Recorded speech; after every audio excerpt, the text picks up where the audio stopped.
মানুষকে যত্ন নিলে মানুষ যে কত ভালো হয় আপনি কল্পনাও করতে পারবেন না।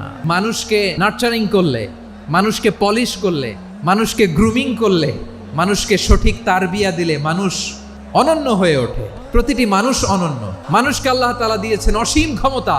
মানুষ যা কল্পনা করতে পারে মানুষ তা করে দেখাতে পারে।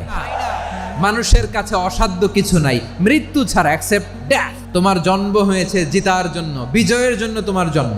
মানুষের শুরুটাই হয় বিজয় দিয়ে।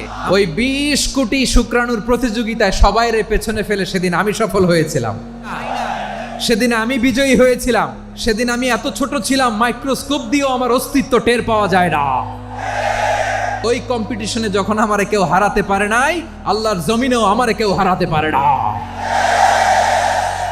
হারার জন্য তোমার জন্মই হয় নাই, তুমি আসছোই জিতার জন্য।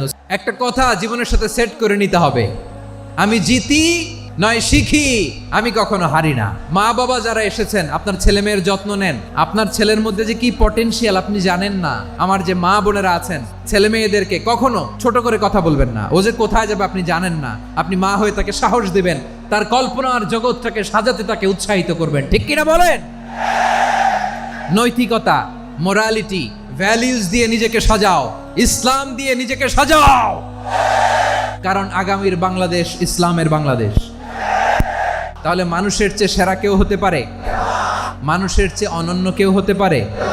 মানুষকে কেউ হারাতে পারে? আমি তুমি অনন্য, আমাকে তোমাকে হারায়া দেওয়া এত সহজ না, ঠিক কিনা?